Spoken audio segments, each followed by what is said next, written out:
Hello everyone, welcome to the series of public finance videos. This is Dr. Atman Shah. In this video, I'm going to talk about the idea of public goods versus private goods. You can find my videos on mathematical economics, micro and macroeconomics, international economics on my YouTube channel. So don't forget to subscribe and press the bell icon. So let's begin with the introduction. Economic goods can be classified based on the nature of consumption and excess. There are different kinds of goods, and these goods can be classified based on consumption and excess. So the distinction between these public and private goods is central to understanding the role of the state in the economy. So whether government or state should intervene in providing the good to the society, that depends on the nature of the commodity.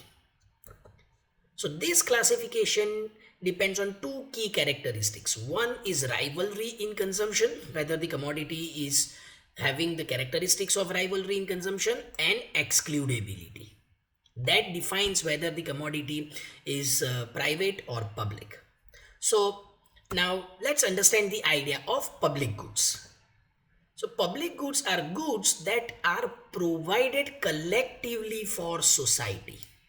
So there is no individual choice in the case of public goods. There are two main characteristics. First is non-rivalry in consumption. That means my consumption of the commodity does not reduce its availability for other consumers. So in that sense, multiple individuals can consume the goods simultaneously. Example is street lights, national defense. My use of street light does not reduce its availability for other consumers. Similarly, my use of national defense does not reduce its availability for other consumers. Second is non-excludability. That means once a public good is provided, no one can be prevented from using it, regardless of whether they contribute to its cost. That means if you do not pay tax, you cannot use this commodity. That is not applicable to public goods. Whether you contribute or not, you can still use public goods, and therefore no one can be prevented. So again, the example is street light or national defense.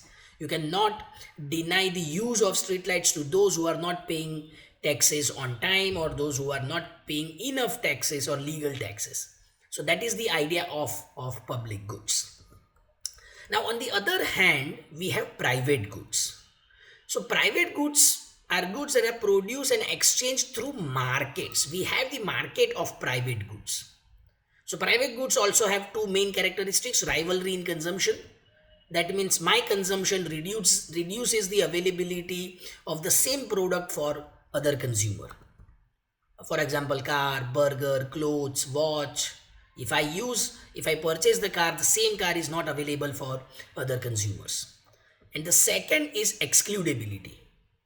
Only those who pay can use or access the good. If you are not paying the price to use the commodity, that means you cannot use it. You have not purchased it from the market. And that is why it is excludable. So again, the car, burger, clothes, watch, if you do not purchase the burger from the McD, then you cannot use or you cannot consume that burger. So you will have to pay to use the commodity. Now let's understand other differences. So first is nature of consumption. Public goods are non-rival in consumption. Private goods are rival in consumption.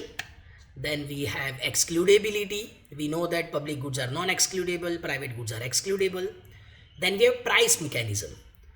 The public goods are not available in the market, so not governed by the market price, whereas private goods are governed by the market price. Then we have free rider problem.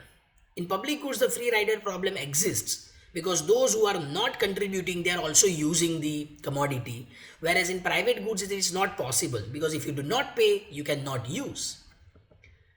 Then who is the provider? Mainly public goods are mainly provided by the government. On the other hand, private goods are provided by the market or producers. Allocation. Whether the market allocation is efficient in case of public goods? No. and therefore not efficiently allocated by the market, whereas private goods are efficiently allocated by the markets. And last and important, marginal cost.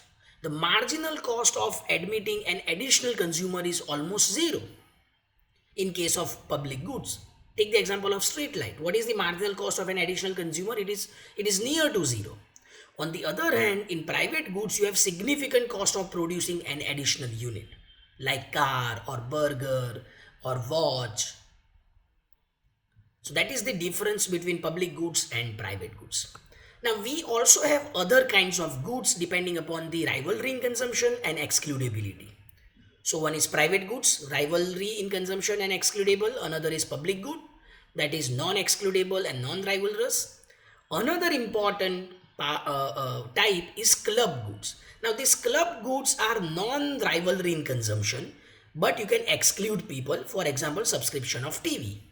So suppose you have the subscription of OTT, then you can use it. But it is not rivalry in consumption. My use of Netflix does not reduce its availability for you. But it is excludable. If you do not subscribe, you cannot use. On the other hand, we have common resources.